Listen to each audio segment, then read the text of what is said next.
Olá, aqui é Juliana Stujinski Barbosa e você está ouvindo ao podcast do blog Por Dentro da Dor Orofacial.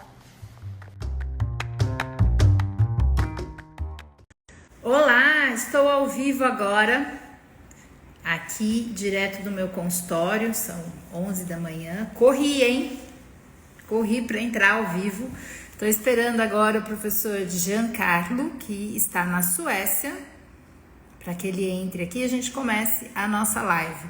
Para quem não sabe, meu nome é Juliana, eu sou especialista, mestre e doutora em disfunção temporomandibular e dor orofacial. Dou aula também nos cursos de especialização e atualização em DTM dor orofacial lá em Bauru.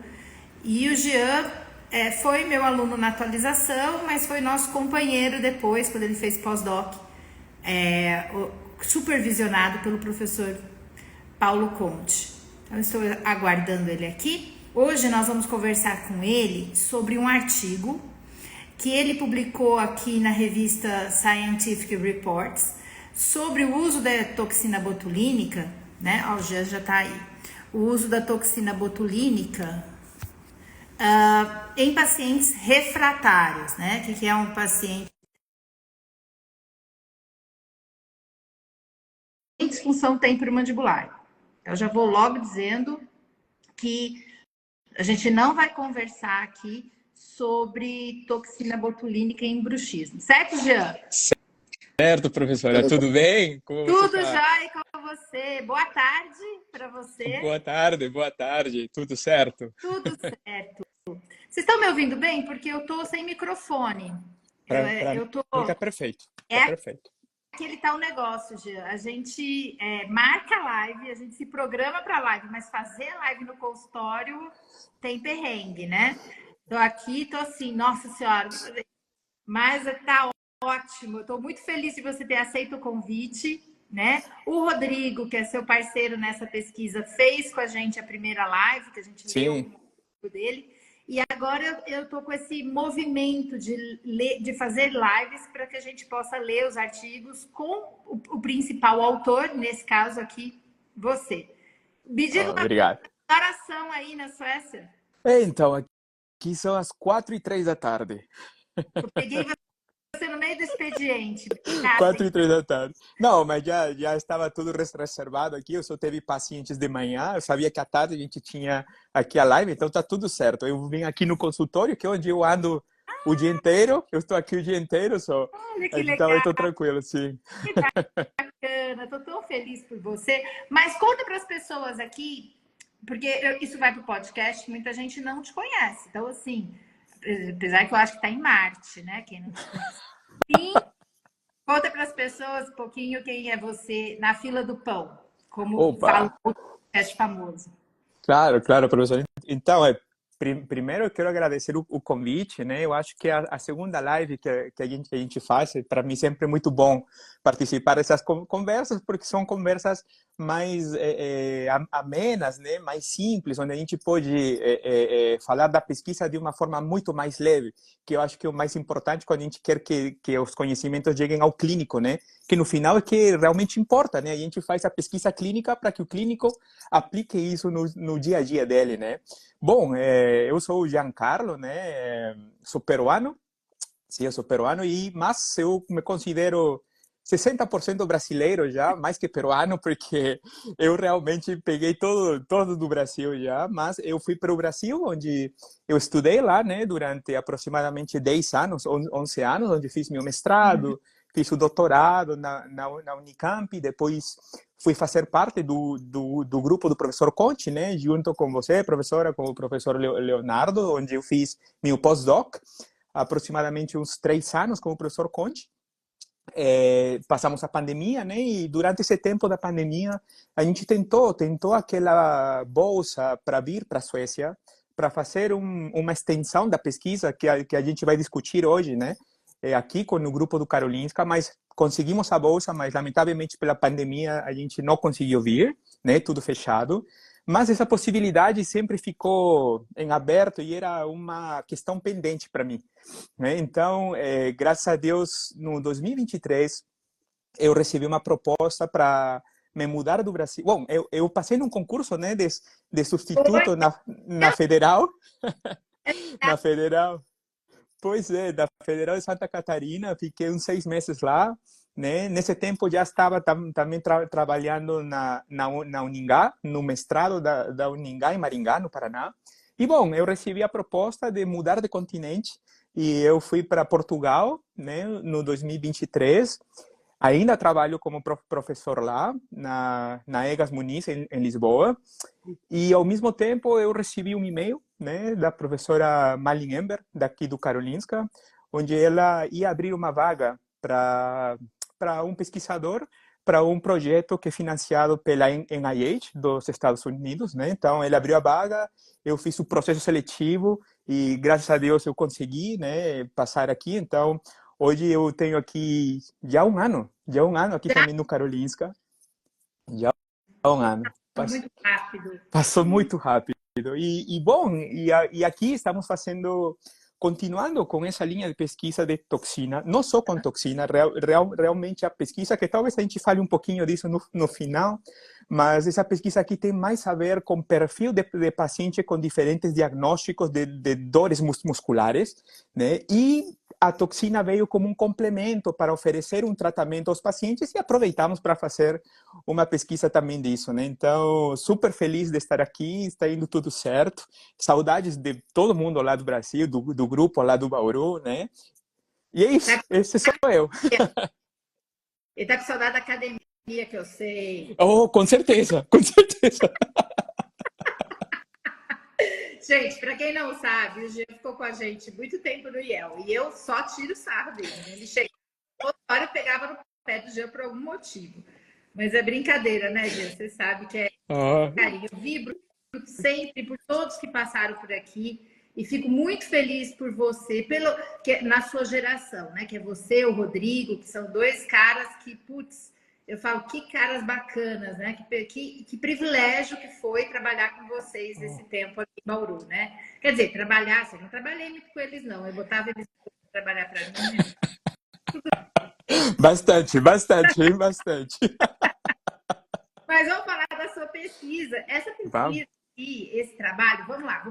Agora eu vou sair um pouco da tela, porque aqui no YouTube não, a gente está aqui no Instagram, eu não encontrei ainda como passar, por exemplo, eu ficar na tela e passando o slide. Eu acho que eu ainda não tenho essa expertise. Eu preciso ter tempo de procurar uma ferramenta para isso. Então, eu vou virar minha câmera e vou dar uma de cineasta aqui. Ninguém fala, sei lá, pessoa que filma. E aí, a gente está aqui no consultório, né? Ó, não tem mais cadeira odontológica, galera. Aqui é o consultório aqui. Está aqui no consultório. E esse aqui é o artigo, tá? Eu vou, inclusive, deixa eu passar para cá aqui, ó. Deixa eu ver se eu consigo. Eu não consigo ampliar. Bem, espero que todo mundo tenha lido. Lá no meu canal, Jean, porque eu tenho um canal, sabe? Lá no canal tem o link. Esse artigo é um artigo open, ó, tá aberto. Então, todo mundo pode ler, pode entrar em contato. Deixa eu, agora sim, aqui ficou melhor. Então, o artigo é efeito da toxina botulínica na dor, nas características, que é uma coisa que você está pesquisando aí também, né? Exato. Somatosensoriais e sociais, em pacientes com dor miofascial da região orofacial, né? Talvez isso aqui mude agora, né? Que a gente podia falar, orofacial, né? Refratários, né? Vamos ver o que é isso aqui, refratário aqui. Que é um estudo clínico randomizado, duplo cego. Chiquérrimo. É chiquérrimo. É chiquérrimo. Você não acha? Eu acho. Eu acho também. Eu vou pular o resumo, tá? Vou pular a introdução e vou dar de cara logo no último parágrafo aqui. E assim, a introdução, a gente sempre pergunta, né? O que te motivou, Jean, a fazer essa pesquisa? Como é que foi essa ideia para chegar nesse objetivo aqui, que foi avaliar a eficácia da toxina botulínica sobre o placebo, na intensidade da dor e nas características somatosensoriais e psicossociais, e a hipótese nula, que é que essas variáveis não ofereceriam diferenças entre os grupos. Mas me diga aqui, e você trabalhou com pacientes com DTM muscular dito chamado refratários, né? Como é que foi essa motivação? O que motivou essa pesquisa? Então, professora, o motivo foi, primeiro, né, dar continuidade a toda essa linha de pesquisa que eu tinha começado desde meu mestrado e, aos poucos, a gente vai vendo quais são as deficiências dos trabalhos que a gente publica, né? Então, uma das coisas que eu sempre... que eu coloquei como limitação do meu primeiro artigo do doutorado era realmente saber como classificar essa amostra que responderia à toxina botulínica. Então, o objetivo principal dessa pesquisa, apesar que o paper que a gente vai descrever é comparar dois grupos, o objetivo realmente é o outro paper que já vai sair, que é saber o perfil desse paciente, né? Mas, qual é a diferença? Por que a gente quis fazer primeiro esse primeiro paper? Porque não tínhamos... A maioria dos trabalhos sempre avalia intensidade da dor, limiar de dor à pressão e até os movimentos mandibulares. Mas esse daqui é o primeiro trabalho que avalia a parte somatosensorial do nosso paciente. E como que esse perfil desse paciente responde ou não ao tratamento com toxina botulínica. Então, a ideia foi essa. A gente queria ver primeiro em que outras variáveis a toxina botulínica poderia ser mensurada para saber se é efetiva ou não nos nossos pacientes. E segundo, trabalhar com uma amostra um pouco mais específica do que se fala na literatura, né? A gente tem alguns trabalhos já, né? Tem o trabalho do Nixdorf, tem o trabalho da professora Malin aqui, que citam que são pacientes refratários. Mas, na verdade, o nosso trabalho que a gente está discutindo agora é o primeiro, eu posso falar, que é o primeiro que tentou classificar esses pacientes de alguma forma. Então, eu acho que a principal fortaleza desse trabalho é o delineamento experimental, principalmente na parte da seleção daquela amostra, né? Então, a gente pensou em continuar com essa linha, mas avaliando outras variáveis que não tinham sido ainda exploradas dentro da disfunção temporomandibular e toxina botulínica. Perfeito. E aí, assim, vamos falar um pouco da amostra em si, né? Que é o começo, os participantes dessa amostra. Eu acompanhei um pouquinho, porque eu me lembro bem da época que eu falava assim, esse é do Jean, né? Então a gente fala assim, lá funciona assim, gente. A gente está na clínica lá na USP, lá na DTM do orofacial. Se o paciente se classifica para alguma das pesquisas, a gente chama o pós-graduando. Então eu já te chamei algumas vezes na clínica para buscar o paciente para ver se encaixava na sua pesquisa ou não, né? Tinha uns que você falava, não, marca comigo, outros você dizia, não, esse aqui não dá, né? Não tem, não, naquela primeira triagem não entrava, né? Mas quem eram essas pessoas, né? Você colocou, eu vou ler alguns trechos aqui para facilitar. Você incluiu adultos entre 18 e 50 anos, né? Muito mais mulheres do que homens. A gente tem 4 homens só na toda amostra, né? E esses pacientes, eles tinham que ter alguns diagnósticos. Primeiro, um diagnóstico de uma dor miofascial, orofacial, segundo o DC, né? Que é o critério de diagnóstico para DTM. Que foi, vocês aplicaram, eu acho que deve ter sido você e o Rodrigo, porque tem 2 pesquisadores calibrados, eu suponho que sejam isso, o professor Rodrigo Polurra e você, né? E aí, olha que legal, né? Então, assim, quem eram essas pessoas? Não bastava você ter dor, você tinha que ter dor por mais de 3 meses, serem refratários a pelo menos 3 tratamentos conservadores, com redução de dor que não atingiu aí os 30%, né? Não atingiu a redução de dor. E uma coisa muito interessante, que é bom, assim, para quem não está familiarizado em ler pesquisa, eu leio muita pesquisa com DTM, sabe, Jean? E eu achei legal que você pegou esse paciente. Porque, às vezes, as pesquisas pegam pacientes que a intensidade de dor já é baixa. Então, eu achei muito legal que a intensidade de dor relatada pelo paciente, ela já tinha entre 0 e 10, vamos colocar assim, 5, 50 entre 0 e 100, na escala visual analógica. Então, você pegou pacientes que tinham alta intensidade de dor, né? E que foi feito para tratamentos.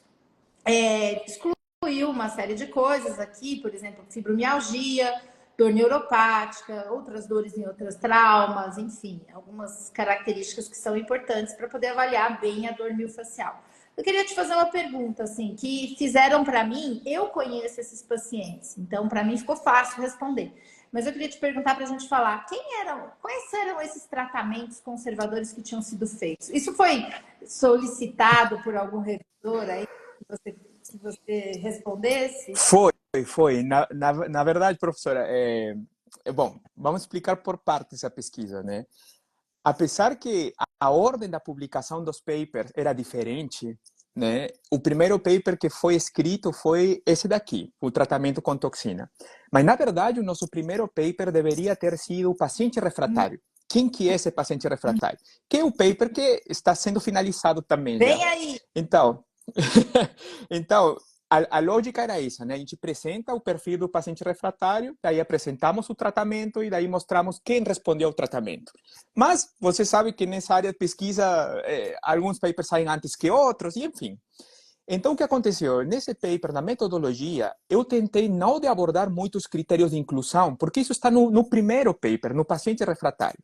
Mas foi um revisor que colocou aí, ok, você coloca aqui o paciente refratário, mas você teve algum critério para caracterizar esse paciente como refratário? Eu tentei colocar alguns dos pontos mais importantes, que são os que você falou, né? Paciente que tinha dor, uma intensidade de dor maior ou igual a 5, paciente que não melhorou a dor em 3 meses em 30%, e as terapias.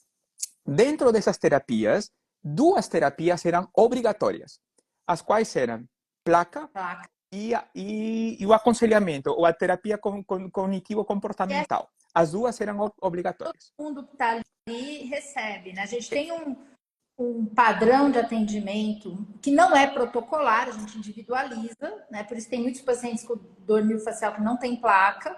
Então, é bom esclarecer que pelo menos esses 2 você já tinha pego, né? Que é a educação do paciente. Educação, eu brinco que é calcinha e sutiã, então todo mundo recebe a educação. Exato. Né? Calcinha e sutiã para mim, cueca para os outros, né? Sim, é um tratamento que mesmo você não sabendo o que faz, você está fazendo, né? No dia a dia clínico, você está fazendo. Distribuída a educação em dor, não é? O acolhimento Exato. da educação em dor é 30% da melhora do Isso, paciente. exatamente. E por isso que depois a gente subiu um pouquinho essa intensidade da dor, porque a gente esperava que o paciente já melhorara bastante só com a terapia comportamental, né? E daí tivemos uma lista de tratamentos que o paciente não era obrigado, só tinha que ter mais um de tratamentos conservadores. E dentro dessa lista tínhamos agulhamento seco, agulhamento com algum tipo de infiltração, fisioterapia e medicação a nível periférico ou a nível do sistema nervoso central. Ok. Aí a gente vai, talvez, então, ser contemplados. A gente discutiu eu tenho um grupo de estudo do qual você já foi em uma reunião, GEDOF, e esse paper a gente discutiu no último GEDOF, Jean. E olha só, né? Eu vi, sim. A gente estava discutindo esse paper e uma das coisas que eu falei, gente, vem aí, né? Porque a gente ficou se perguntando sobre isso. Mas então a gente vai deixar seu gostinho de quero mais, mas está chegando, gente. Porque o Jean vai publicar em breve, né, Jean? Vai, professor. Eu espero. Então, a gente briga com os alunos. Cadê a publicação? Seguindo em frente, então, aqui, Jean, depois eu sei falar para a turma aqui que é muito difícil arrumar esse paciente. Não é fácil.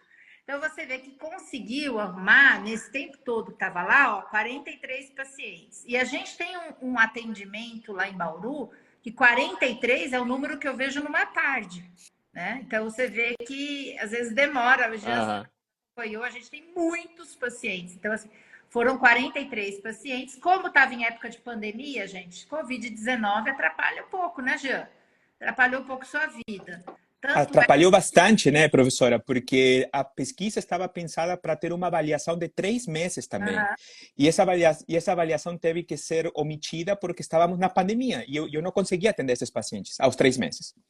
Atrapalhou bastante. Então, foi feita a randomização com 32 pacientes, foram alocados em 2 grupos. Um grupo, então, recebeu a toxina botulínica, o outro grupo recebeu salina. Então, nesse follow-up, só estou lendo aqui, né? Se quiser interromper, qualquer momento, tá, Jean? Então, aqui no follow-up, ele perdeu um paciente por Covid, aqui ele perdeu 2 pacientes por Covid, um que não veio no primeiro retorno, E na análise, a gente teve aqui, então ele analisou 15 pacientes desse grupo e 13 pacientes desse outro grupo, que é o grupo Salina, certo? Exato. Tá redondinha aqui. E aí as intervenções, né? Então você fez 80 unidades por paciente, foi isso, Jean? 80 unidades por paciente. Foram 30 unidades em cada... Essa dose. Então, professora, é a continuação da pesquisa que a gente fez no doutorado, né? No doutorado, a gente testou 3 doses rapidamente, né? 3 doses, e a gente encontrou que a dose mais eficaz e com maior segurança era essa, de 80 unidades em total no paciente. Quando a gente divide as 80 unidades, são 30 unidades em cada músculo masseter, divididos em 5 pontos de aplicação e 10 unidades em cada músculo temporal, divididos também em 5 pontos de aplicação. Então, usamos essa dose porque comprovamos que era uma dose que já tinha sido testada antes e que a eficácia foi boa, e foi a única dose que não gerou nenhum efeito adverso no paciente, nem funcionalmente, quanto à contração muscular e à mastigação, nem quanto ao tecido muscular ou tecido ósseo. Perfeito. Eu vou pedir desculpas a todos vocês. A gente está agora numa fase em Ribeirão Preto que se chama AgriShow. E o agro tem muita grana, então eles andam de helicóptero. E aqui no meu prédio tem um heliponto, então vocês vão ouvir barulho de helicóptero, né? O pessoal tá indo daqui para o AgriShow para não pegar trânsito. Então, você desculpa, agora veio um helicóptero aqui, mas eu entendi direitinho. Eu quero fazer uma pergunta capciosa agora nesse momento para você. Vocês já testaram doses menores do que essa em pacientes? Vocês estão fazendo alguma pesquisa com doses menores do que essa de 80 unidades por cabeça? Professora, até agora não saiu nenhuma pesquisa, mas a gente está fazendo uma pesquisa aqui no Karolinska, paralela com outra universidade, que se chama Eastman Institute, onde eles estão testando 3 doses abaixo da dose que eu testei como mínima. Uhum. Então, vamos ver quais são os resultados, mas particularmente, eu não sei, eu posso estar errado, mas particularmente eu acho que a dose é independente. Eu acho que quanto menor a dose, é melhor por causa dos efeitos adversos, mas a eficácia não vai se ver prejudicada. Eu acho, né? Mas a gente precisa esperar ainda ver. Vai ser prejudicada, você diz, a eficácia? Eu acho que não vai ser prejudicada, ou pelo menos não muito, né? Não muito, mas porque eu acho que tem um trabalho, se não me engano, que já testou 15 unidades. 15 unidades no músculo masseter, só no masseter. Não foi um trabalho randomizado, nem cego, a metodologia não é muito boa, mas eles já testaram e eles viram que o paciente conseguiu melhorar, né? Mas, claro, a gente precisa de um trabalho mais forte para demonstrar isso, né? Isso, perfeito. E aí, então, você avaliou e avaliou a dor através da escala visual analógica. Eu achei legal que vocês colocaram um questionário que é a escala de mudança, a impressão que o paciente tem de mudança. Isso para toxina botulínica é muito interessante. Exato. Traz o que o paciente está sentindo, né? Porque a escala visual analógica, ela é subjetiva também, né? Tem paciente que relata quanto ele melhorou ou não da dor, né? Então, essas foram a melhora da intensidade e o que o paciente sentia de melhora. Vocês também usaram as variáveis somatosensoriais mecânicas, que são as que têm efeito em dor muscular, né? Então, vocês usaram, deixa eu ver só aqui, foi o MPT, que é o limiar de dor mecânica, o VUR, que é a somação temporal, e o limiar de dor à pressão. Exato. Além disso, o nosso querido CPM, que é o teste que verifica... Eu falo querido, porque eu já testei isso no consultório, gente. Eu sou maluca. Deus me livre, nunca mais. Consultório não, só lá na faculdade. Se não der para comprar um aparelho que não molhe o chão, tá bom. Então, a gente tem aqui o CPM. Gente, CPM é um teste de modulação de dor condicionada que avalia se o paciente tem algum problema relacionado à modulação de dor. A gente usa muitas medicações que cursam para melhora de modulação de dor. Então, assim, se você não é especialista em DTM, dor orofacial, depois a gente pode... É difícil, às vezes, o não especialista compreender todos esses testes, mas são testes importantes para nós, sobretudo no paciente que tem dor muscular crônica, né? E algumas variáveis psicossociais, o status psicossocial do paciente, e foi feito, então, o uso da escala hospitalar, né, de ansiedade e Sim. depressão, o inventário de sensibilização central, a professora Daniela Godoy Gonçalves ama esse questionário, e é um questionário bem interessante mesmo para avaliar se o paciente tem ou não já sensibilização central e com isso dor crônica, Uhum. né? A escala de percepção do estresse, a escala de qualidade do sono e uma escala de catastrofização e hipervigilância, ou seja, vocês difícil aqui falar que faltou alguma coisa, né, Gia? Você quer fazer algum comentário? De- Professora, eu acho que eu tenho bastante orgulho desse trabalho, pelo que eu falei, né? Eu acho que a gente vai melhorando conforme vai publicando ao longo do tempo, né? E uma das coisas que eu foquei bastante no delineamento desse trabalho foi seguir as recomendações do Impact, né? Uhum, Para quem não sabe, o Impact é como um guideline dentro da área de dor, no qual você tem algumas variáveis que têm que ser sim ou sim obrigatórias, né? uhum. Incluídas na pesquisa, para que a pesquisa tenha uma relevância boa. Então, quando a gente discutiu aqui a metodologia com o professor Conte, a gente foi bastante rígido em seguir um Impact. Então, a gente tinha a variável somatosensorial, a gente tinha a variável psicossocial, tínhamos a variável subjetiva, que é a EVA, mas o IMPACT também relata que precisamos o relato do paciente. E por isso que a gente incluiu aquela escala que você mencionou, né? E além disso, é um dado que não está no paper, porque não fazia sentido colocar nesse paper, mas a gente também fez genética. Ah, A gente também fez genética. Então, a gente cumpriu com os 4 requisitos do IMPACT e essa genética vai sair no paper do perfil do paciente, né? gente, que show, né? É muito gostoso ver que isso aconteceu aqui no quintal de casa, né? Sim. Né? Fica super orgulhoso de ver uma pesquisa com delineamento tão bom assim, né? E que não foi fatiada. Tem assim, óbvio, vai ter um artigo do perfil, mas nesse artigo você colocou esses dados, que bom, né? Depois você, óbvio, né? Efeito adverso, que é uma coisa muito importante em qualquer trabalho, foi avaliado também. E nos métodos estatísticos, eu achei muito legal que você fez a intenção de tratamento, análise de intenção de tratamento, que eu adoro, que é o NNT. Eu sempre falo. Você quer falar um pouquinho dessa análise?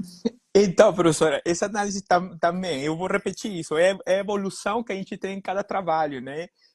Essa foi uma análise que faltou no meu trabalho do doutorado, que eu acho que se eu tivesse feito ia ficar muito bonito, e acho que é necessário. É uma análise necessária quando você testa qualquer tipo de tratamento, porque eu acredito que de nada serve você mostrar só a eficácia. Você precisa mostrar estatisticamente realmente a probabilidade desse tratamento funcionar no dia a dia clínico, que é o que mostra essa análise, né? Exatamente, no dia a dia.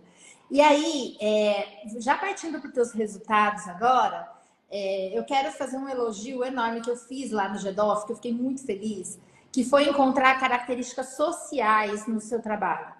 Ah. Eu acho que eu não me lembro de ter lido um artigo dizendo assim, a maioria dos nossos pacientes são mulheres da etnia latina, né, da raça latina, né, são latinos, poxa, são latinos, não são caucasianos ou, né, legal pra caramba, para mostrar quem são. Outra coisa, falar do nível da educacional, né? E uma coisa que vocês falaram aqui, olha, todos estavam empregados. Isso faz todo sentido, porque se você está avaliando um trabalho que tem características psicológicas, a gente sabe que o desemprego afeta na parte psicológica, então isso traz uma homogeneidade à sua pesquisa, então a gente enxerga quem são esses pacientes. Eu quero falar, puxa vida, que bom que teve isso, né? Eu acho que são coisas que às vezes o leitor nem passa batida, ele quer ver se a toxina funciona. Mas eu fico feliz que fala, puxa vida, olha, eu sei quem são essas pessoas, eu posso identificá-las no meu consultório, né? São essas as pessoas que foram testadas, né?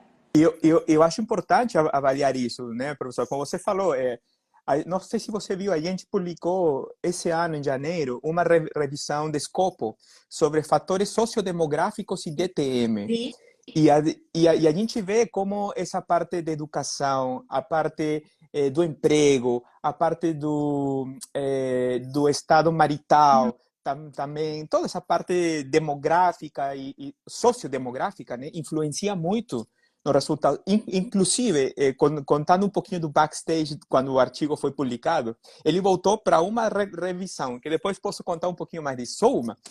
Mas uma das considerações foi, e está na discussão, coloque mais um texto sobre como os resultados podem ter sido influenciados pela tua amostra, porque elas eram uma amostra que tinha uma educação relativamente alta. Exato. Então, a gente teve que colocar algumas linhas aí, fazendo essa relação, né? Exato. Mas isso é até interessante, assim, né? Para nós que atendemos em consultório particular, é um dado importante, eu acho, né? E a gente vê também que isso também tem a ver com o grau de literacia, que eu acho que agora, talvez daqui para frente, a gente tem que pensar o grau de literacia do paciente. E aí a gente sabe que a classe mais alta tem mais literacia, ou seja, tem mais conhecimento sobre toxina botulínica, e se não tem, vai saber pesquisar. Exato. Então, eu acho que para próximas pesquisas tem que ser colocado também. Qual é o grau de literacia? Tem questionário para isso, né? E é muito interessante também colocar. Outras coisas que vocês falaram a respeito de comorbidades, e ver como a cefaleia é uma comorbidade que brilha, né? E a síndrome do intestino irritável. Eu falei, sabe, Jean, que a próxima turma de TCC vai ter que ter alguém escrevendo sobre síndrome do intestino irritável. Não quero nem saber. É extremamente importante, junto com a síndrome da fadiga crônica, e a gente tem pouco diagnóstico sobre isso, né? Muito, muito bom. Foi muito bacana isso daqui. Bem, eu quero só fazer um parênteses, eu estou vendo aqui, chegou até uma pergunta, mas eu quero fazer um parênteses que é o seguinte: nós não vamos falar sobre bruxismo, porque bruxismo não é disfunção temporomandibular. E aí o texto aqui, depois vamos pegar o nome da colega para você responder a questão para ela, mas também para a gente entender o efeito da toxina botulínica. E eu vou mostrar os seus resultados primeiro e depois eu quero que a gente converse sobre isso, né? Perfeito. Porque muita gente que lê esse paper ou que vê as suas lives, eu vejo que até pessoas que te entrevistam, porque eu já vi várias lives, eles confundem DTM com bruxismo e confundem a aplicabilidade da toxina botulínica nas duas coisas. Tá, então eu já vi muita gente te entrevistando e você tendo que explicar isso, né? Sim. Vamos lá para essa figura aqui de resultado. Essa é a escala visual analógica de dor entre 0 a 100. E aí a gente vê aqui o tempo passando, o baseline, 1 mês e 6 meses. E a redução ela foi significativa para o grupo que recebeu toxina botulínica. É isso, já teve diferença entre os grupos aqui? Teve, professor. Em todos os follow-up, em 1 mês e 6 meses teve. Quanto tempo demora, em média, para que a toxina... Porque 1 mês é uma área aqui que a gente vê de melhora, geralmente também motora, né? A melhora por dor, ela acontece antes ou ela acontece também em 1 mês? Então, professora, com esses dados que a gente tem aí, a gente não pode dar certeza disso, mas se eu utilizo os dados que a gente viu no meu trabalho do doutorado, a gente viu que após 10 dias, porque a gente fazia avaliação todas as semanas durante o primeiro mês. Então, a gente viu que a partir da segunda semana, a gente já tinha uma diminuição da dor no paciente de aproximadamente 30%. E isso condiz muito com o que a literatura relata nos trabalhos em animais, né? Que eles falam que o efeito de diminuição da dor precede ao efeito de parálise muscular, né? Por isso que catalogam os dois efeitos como independentes, porque um acontece primeiro que o outro. Isso, então é isso que eu queria também que você esclarecesse. As respostas, elas são independentes, independente da parte motora, isso você viu em outro estudo, né? Bem, aí aqui a gente tem nos seus resultados a intenção de tratar, que a gente falou, né? 75% dos pacientes apresentaram grande redução de pelo menos 30 meses já com o primeiro mês, né? E esse é talvez a figura que a gente mais discutiu, viu, Jean? A gente discutiu essa mais que a outra, que E agora, assim, eu queria te perguntar se vai ter um paper sobre isso, se vocês já pensaram sobre isso, né? Porque a gente vê aqui ao longo, isso aqui é um questionário, pessoal, para quem não conhece. Quer falar um pouquinho do questionário, Jean? Fala sobre ele. Como é que é essa? Sim, esse é um questionário no qual a gente tem o relato subjetivo do paciente sobre como ele percebe a melhora após o tratamento, né? O questionário tem, se não me engano, são 7 alternativas, né? No qual o paciente pode mensurar, né? Se ele melhorou, melhorou pouco, melhorou mais ou menos, né? Se melhorou um pouquinho, se ele sentiu que essa diferença foi realmente significativa, se está realmente melhor ou se ele está totalmente melhor. Então, esse questionário é bem importante porque, às vezes, não está tão relacionado com o que a gente vê em outros parâmetros de pesquisa. Mas o paciente, às vezes, por exemplo, né, só um exemplo, vamos supor que nessa pesquisa, alguns parâmetros somatosensoriais não melhoraram, mas quando a gente vê esse questionário, a maioria dos pacientes relatou que para ele a dor dele melhorou. Então, é importante também fazer essas comparações, né? Isso. E aí, esse questionário que se chama a escala de mudança segundo a impressão do paciente, né? No primeiro mês, a gente já vê que as pessoas com toxina botulínica, muitos deles, quase 60%, relataram que estavam melhor. Não era uma mudança excepcional, mas já estava melhor, né? E Exato. com a evolução, depois de 6 meses, a gente percebe que tem pacientes que realmente apresentaram uma importante melhora, né? E o pessoal aqui da Salina a maioria ficou numa mudança pequena. Uhum. Deixa eu fazer uma pergunta aqui, Gia, sobre esse daqui. A gente olhando aqui, a gente sempre vai para os outliners, né? Teve gente que pioraram, Sim. né? Você sabe quem são esses pacientes na fila do pão? Ah, isso vem no outro paper, né? Vai ver? Vai, porque a gente vai mostrar as características, como a gente dividiu esse outro paper. Estava sendo um pouco difícil mostrar quem é o paciente que respondeu à toxina, porque a maioria respondeu bem, Uhum. né? Os 15 pacientes tiveram pelo menos 30% de resposta, que como a gente sabe clinicamente já é considerado uma resposta clinicamente relevante, né? Então, o que a gente fez? A gente dividiu agora essa amostra em pacientes que responderam 30% e pacientes que responderam 50%. E aí a gente encontrou diferenças no perfil entre esses dois pacientes, esses dois tipos de pacientes. Mas o denominador comum foi que no final dos 6 meses, só um paciente não respondeu à toxina botulínica. Então, a gente vai reportar de uma forma descritiva, porque não temos como fazer isso com estatística, porque era só um, né? Mas a gente vai reportar quais eram as características que diferenciavam. Deixa eu lhe perguntar aqui uma coisa. No seu trabalho aqui, né? Você pensou, você vai fazer isso? Sabe aquele desenho em que você coloca no gráfico todos os pacientes e vê a mudança ao longo do tempo? E aí você vê eu melhorei, piorei, assim. Você pode fazer tipo em intensidade de dor e também nessa resposta da escala. Vocês fizeram isso, esse gráfico? Professor, não fizemos, mas é uma ótima ideia. É uma É. ótima ideia. Eu vou falar já. Eu, quanto a professora Liette, Uhum.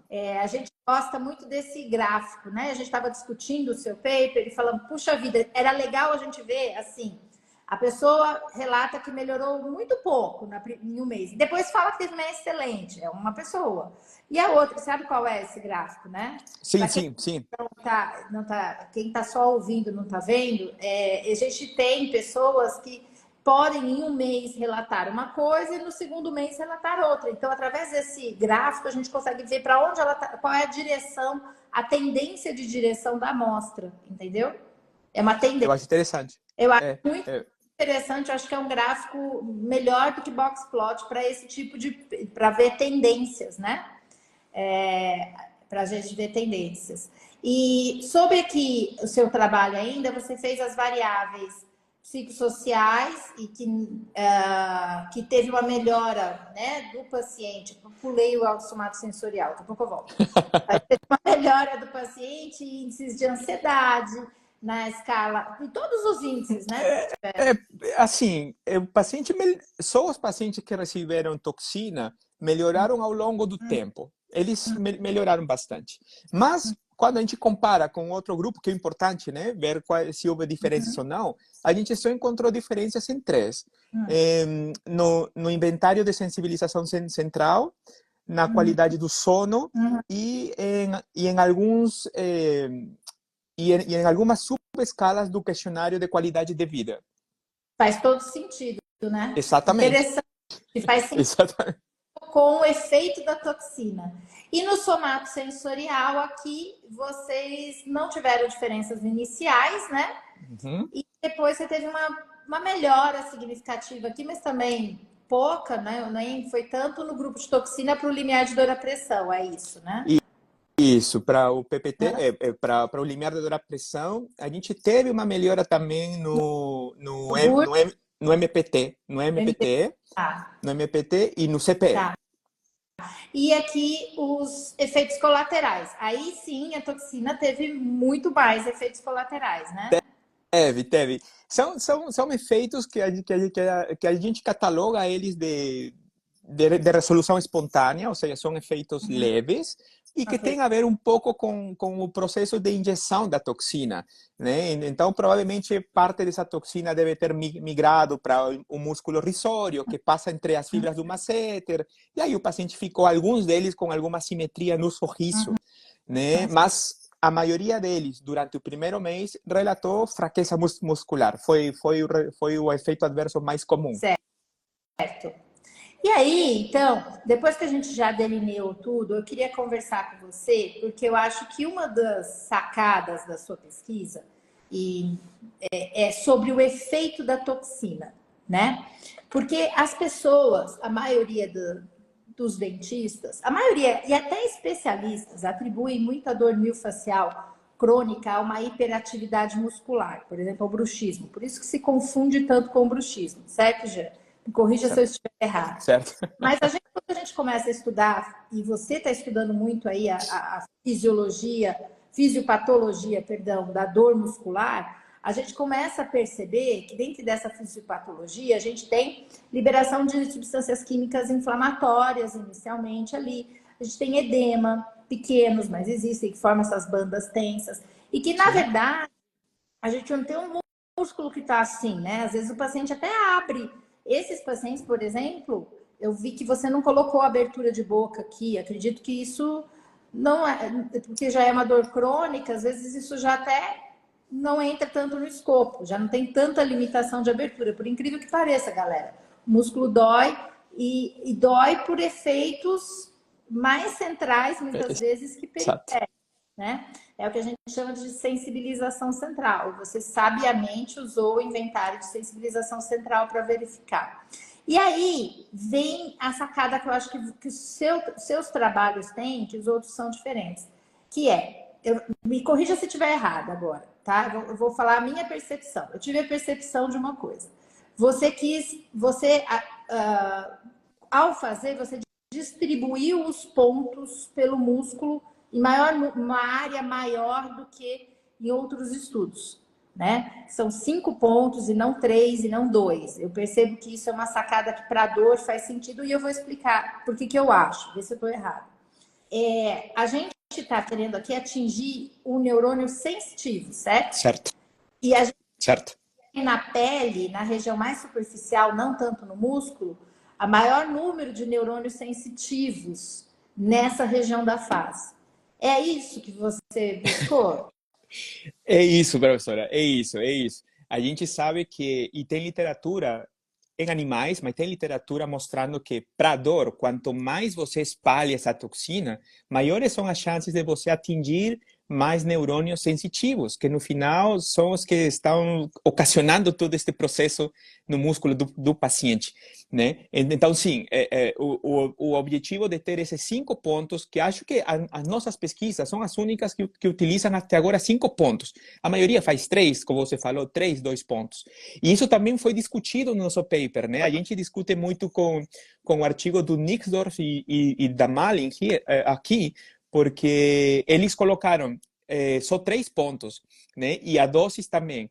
Então, a gente sabe que quanto mais espalhada esteja essa toxina dentro da região do músculo, maiores são as chances de que essa toxina atinja mais fibras sensitivas nervosas, né? E aí eu quero te fazer essa pergunta, assim. A gente sabe o uso da toxina na estética. Aliás, preciso fazer meu botox, gente. Nossa senhora, eu tô olhando pra cá. Vou fazer essa semana. Mas, semana que vem, já vou. A gente esquece, só na hora que vem no. É verdade. A parte motora, ao colocar a toxina botulínica aqui, ela vai entrar no neurônio motor, vai ali cortar a porta de saída da vesícula, que a vesícula vai se acoplar ali, que tem dentro dessa vesícula acetilcolina. No caso, quando é para uso endógeno, isso foi até uma dúvida que a gente ficou discutindo no GDOF. A intenção quando a gente usa para dor é atingir o neurônio sensitivo e que a toxina botulínica lá dentro o neurônio sensitivo, é isso? É mais ou menos isso, professora. O que tem se mostrado em alguns estudos em animais é que os neurônios sensitivos também têm esta proteína específica para a qual a toxina botulínica do tipo A se liga para fazer os seus efeitos de inibição da exocitose. Então, tem esta SNAP25, então esta toxina tipo A se une a esta SNAP25 e com isso tem o mesmo efeito de bloqueio que na muscular. Só que aqui, na muscular, ela vai bloquear a liberação de acetilcolina, mas no sensitivo, ela vai bloquear a liberação de neurotransmissores da dor, né? Não na sua totalidade, mas é o mesmo objetivo. É o mesmo objetivo, né? E além disso, porque assim, a gente tem aquele estudo da professora Nadine Atal e colaboradores, que tem até a participação do professor Daniel Ciampi, que foi feito em colaboração do Brasil com a França, em dor neuropática, e que foi em dor neuropática, não muscular, mas que foi aplicado na pele a toxina botulínica e depois foi feita a biópsia dessa região. E não se observou que a dor ela melhora independente do efeito periférico, né? No caso aqui, na hora da sua discussão, você fala do efeito periférico, que é visto em alguns modelos, né? E até uma das coisas que é justificado usar em enxaquecas crônicas, que é a diminuição, por exemplo, de CGRP, no caso é enxaqueca, e no caso nosso aqui tem muito mais substância P, né? E as citocinas pró-inflamatórias, mas mais substância P e CGRP. Isso não se mostrou na dor neuropática, mas aí, então, como seria o mecanismo? Explica para a audiência, em palavras não tão técnicas, né?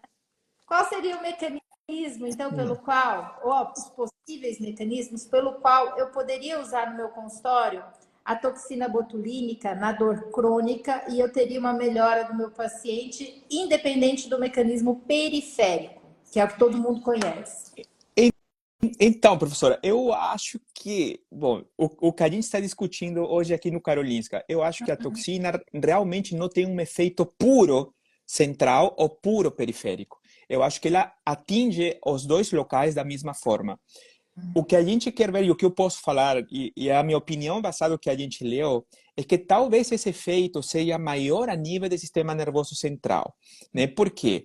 Porque essa toxina é transportada, assim que você injeta ela, após 5 ou 10 minutos, ela já é transportada diretamente mediante transocitose ou mediante a comunicação entre os neurônios, ela já é transportada.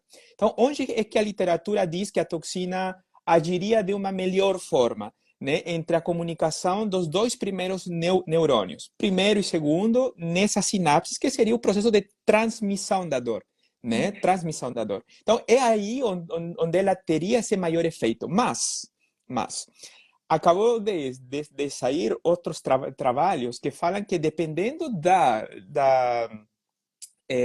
do tipo de dor crônico, né, da condição crônica que você tem, esta toxina poderia atuar mais na transdução, que talvez é o que a gente mais vê na parte de neuropatias, né, porque ela fica muito mais no processo inflamatório neurogênico, né? Então, eu acho que não é um mecanismo puro, mas segundo a literatura, eu acho reportam, né, que a toxina chega muito mais rápido ao sistema nervoso central e age nessa comunicação entre o primeiro e o segundo neurônio, cortando, né, a transmissão desse processo doloroso ou desse input do estímulo da dor, né? Então, pensando aqui no consultório, né? Somos dentistas.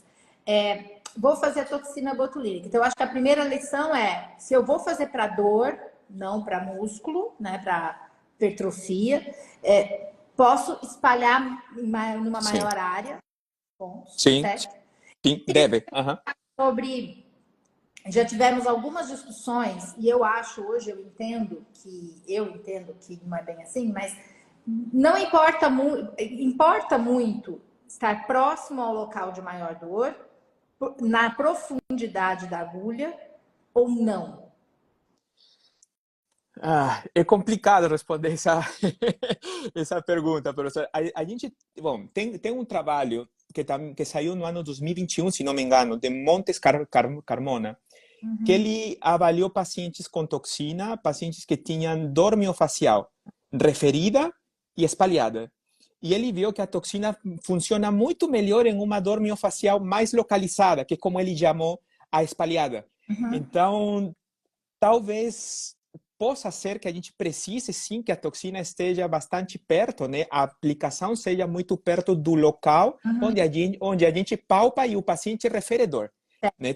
Talvez sim faça sentido isso.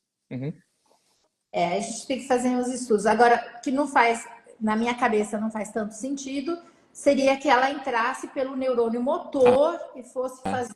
Porque o local ali onde faz a primeira sinapse é diferente entre a sinapse eferente, né, e a sinapse aferente. Eu acho que isso fica... Com certeza, professor. Eu até acho que, e acho que nós discutimos isso já quando estava em Bauru, que talvez uma possível pesquisa seja injetar a toxina subcutaneamente nestes pacientes, né? Porque se não é mais no músculo, né? Se não é mais no músculo, então não preciso chegar lá.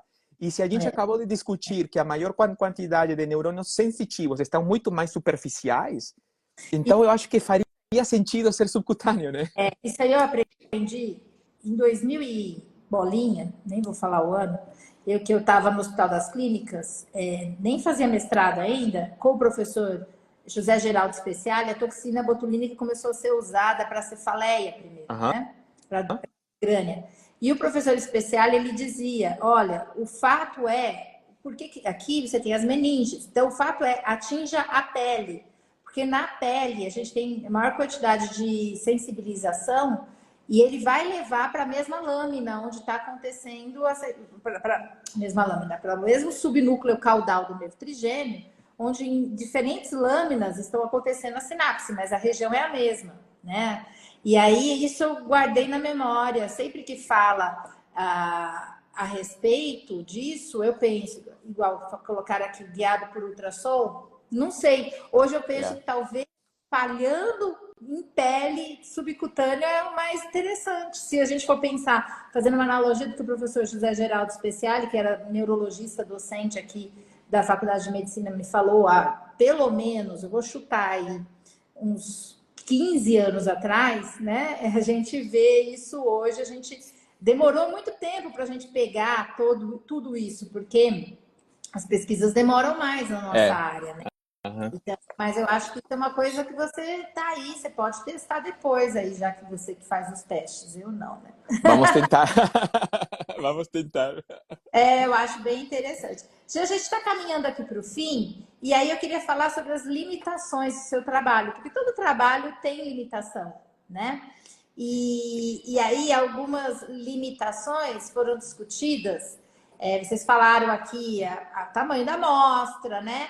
O grande problema que tem, que é quem recebe toxina muitas vezes sabe que tem toxina, né?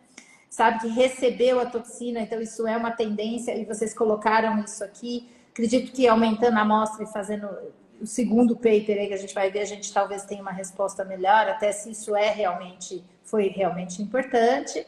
E eu vou falar aqui que a professora Liette perguntou, que aqui no final você coloca assim, ó, que vocês excluíram os pacientes que receberam a toxina botulínica nos últimos 3 meses, mas que não excluíram os pacientes que já haviam tido em algum momento da vida um tratamento com toxina botulínica.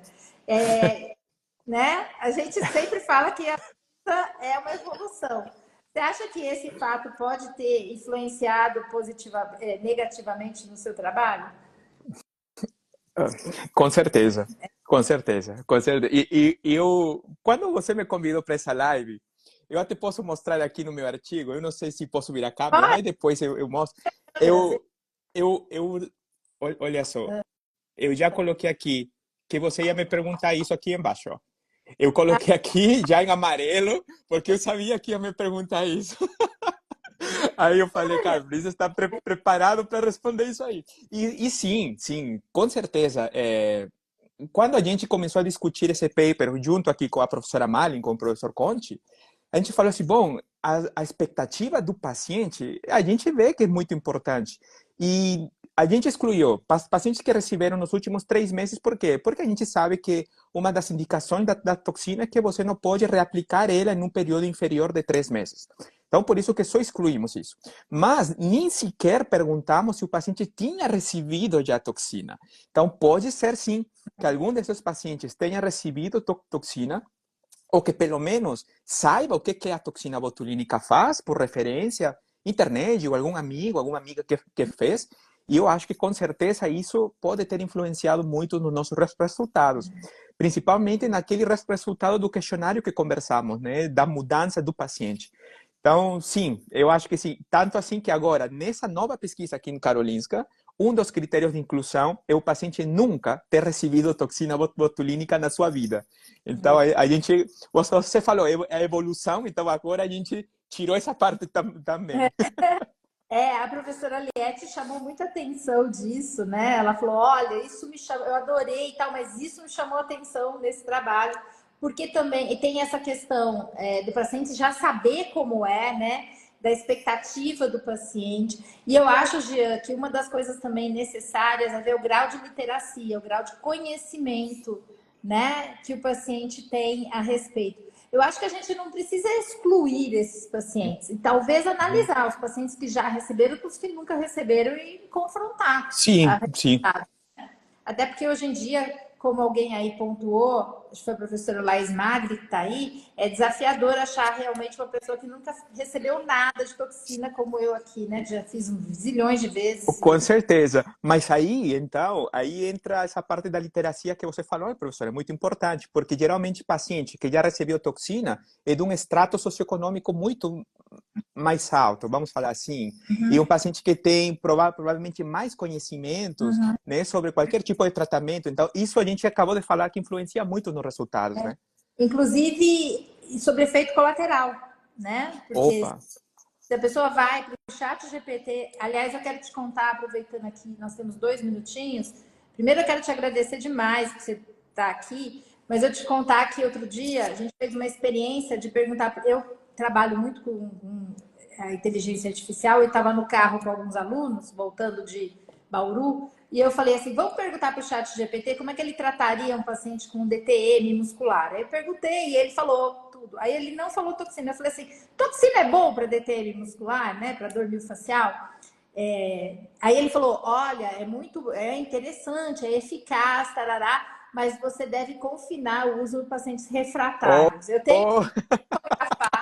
A gente rolou de rir no carro, falando: olha o chat GPT, já dando uma informação, né? Que é para. Que ótimo!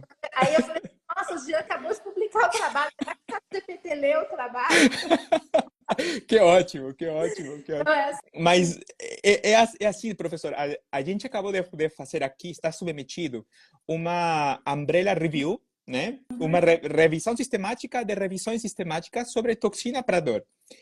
E a gente vê como a literatura sobre toxina e a evidência está mudando já aos poucos, porque a gente fez a meta-análise, fez a análise dos resultados, enfim. E a conclusão é, seguindo essa análise e a qualidade, que a evidência agora é moderada, né? Antes, faz uns 10 anos, né, se falava, não, imagina, impensável toxina. Hoje em dia é moderada, mas com restrição para paciente que não responde a terapias convencionais, né? Mas já está mudando também isso, né? E você sabe, Jean, que a gente teve uma discussão e teve um depoimento muito bonito até. A gente ficou até meio emocionado porque a pessoa foi caindo as ideias da Natasha Leitão. Não sei se você se lembra dela, que é a nossa colega de Claro. Manaus. E a Natasha começou a pensar, e a gente começou a pensar, e a gente estava falando assim, poxa, eu trouxe essa informação meio em off, né, que o Rodrigo já tinha me passado, use menos doses, e que você também passa para mim, às vezes eu vou fazer assim, vou usar pouco, né?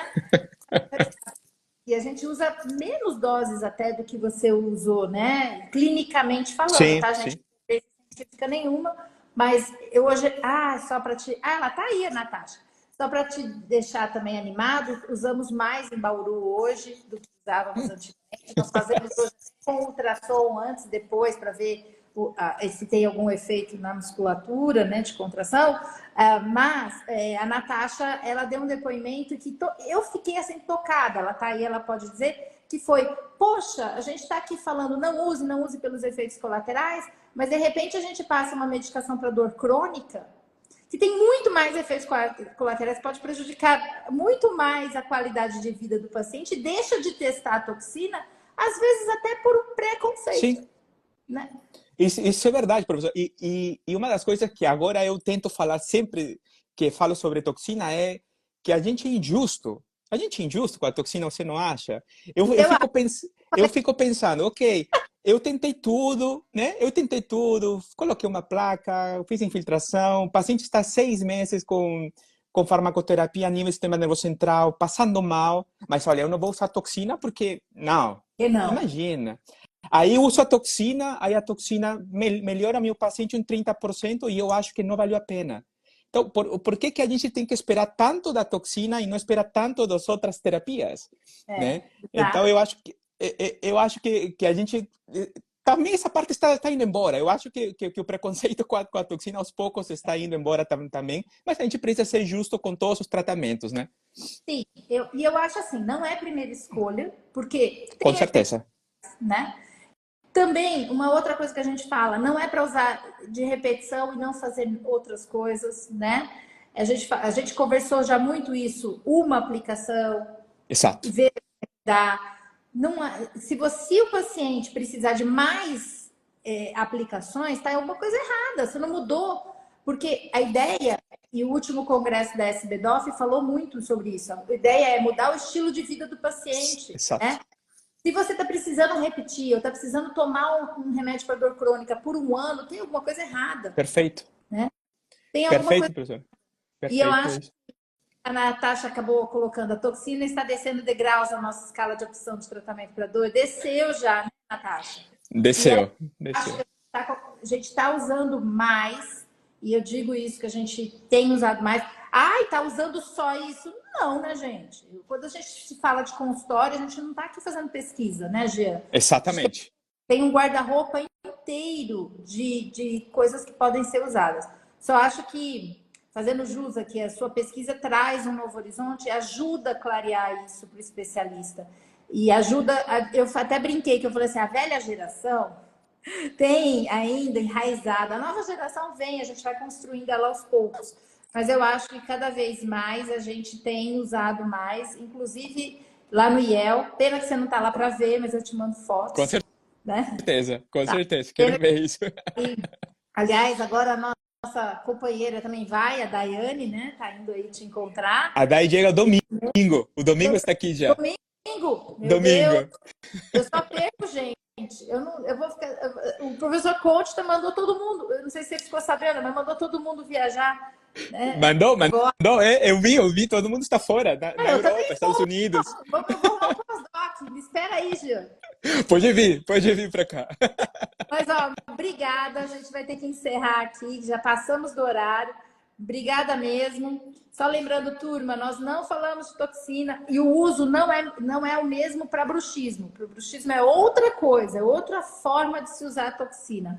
Esse é o uso para pacientes com dor crônica, certo? Certo, professora. Mais uma vez, muito obrigado aí pelo convite. Muito obrigado a todo mundo que assistiu aí. Fiquem ligados, né, que o nosso grupo em Bauru, eu ainda sou parte do grupo, né? Então, o nosso grupo em Bauru, o nosso grupo em Bauru vai trazer ainda mais respostas sobre toxina, mais respostas sobre o famoso paciente refratário, que talvez a gente possa fazer outra live para falar se realmente existe ou não, mas fiquem ligados disso, porque acho que a única forma de demonstrar, né, que o tratamento funciona é justamente fazendo essas discussões e fazendo pesquisa, pessoal. Então, professora, muito obrigado pelo convite. Obrigada. Foi muito bom ver você. Estou mostrando de novo aqui. Hoje a gente falou sobre o artigo que foi publicado no Scientific Reports no dia 20 de fevereiro de 2024. E, claro, o convite está aberto aqui para a gente discutir todas as outras pesquisas. E sempre eu estou colocando tudo no meu canal do Instagram. Vou fazer propaganda agora. Tá tudo lá.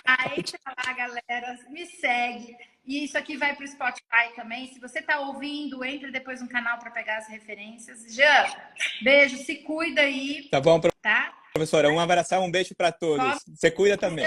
Seu whey direitinho aí. Tá? Tô indo treinar já aqui, tô indo treinar, estou na hora já. Não, se eu te contar que agora eu tomo whey à tarde, eu lembro de você toda vez. Comprei um liquidificadorzinho, só assim, gente falando amenidades antes de ir embora. Comprei um liquidificadorzinho assim, que aperta. Ah, é muito prático. Muito prático. Você já viu? Comprei no, aí você pode, comprei no AliExpress. Aí eu faço meu whey e falo, eu tirava sarro do dia. Quando eu levava meus wheyzinhos lá no IEL, né? Todo dia. Ela sai de para tomar whey, comer frango, batata doce. Beijo, Jean. Beijo, professora. Tchau, tchau. Um abraço. Tchau, tchau.